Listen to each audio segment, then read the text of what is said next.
C'est au Mondial de Paris 2018 que Toyota avait présenté pour la première fois cette Yaris GR Sport. Alors, qu'est-ce que c'est que GR Sport? C'est une finition sportive, un peu comme S-Line chez Audi ou GT Line chez Peugeot. Le GR fait référence à Gazoo Racing et comme la Toyota Yaris GRMN, dite GRMN pour les intimes, sauf que là, la base mécanique, c'est une Yaris hybride de 100 chevaux, donc pas tout à fait sportif quand même.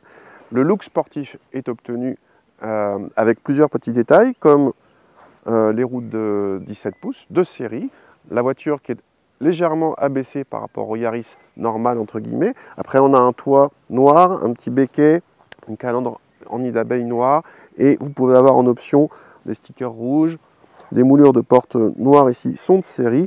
Bref, un look un petit peu plus agressif même si fondamentalement il n'y a pas grand chose quand même qui change par rapport à une Yaris normale.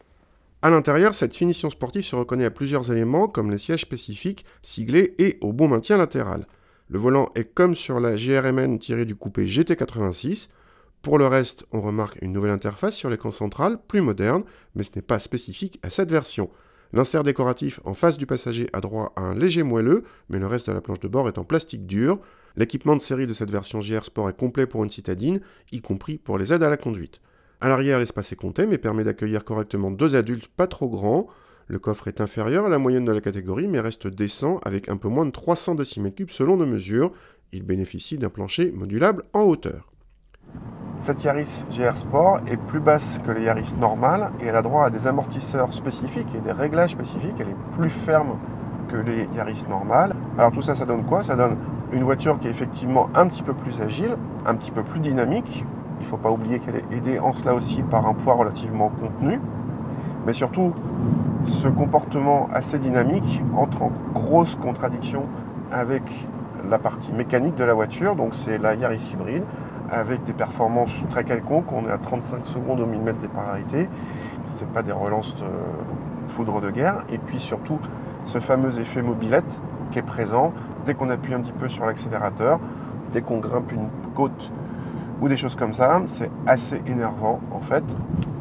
Donc il y a une contradiction évidente entre la partie châssis et la partie mécanique. Malgré tout, si vous préférez quelque chose de plus ferme et que vous voulez garder l'agrément de cette Yaris hybride en ville notamment, et ben pourquoi pas, surtout qu'il y a un petit look sympathique.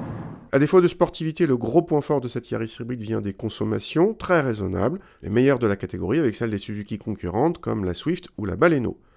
Cette Yaris hybride GR Sport dépasse les 22 000 € avec un équipement assez complet et son look agressif, mais la Yaris hybride démarre à moins de 20 000 € en finition d'entrée de gamme, moins bien dotée, mais plus confortable et plus cohérente avec sa motorisation.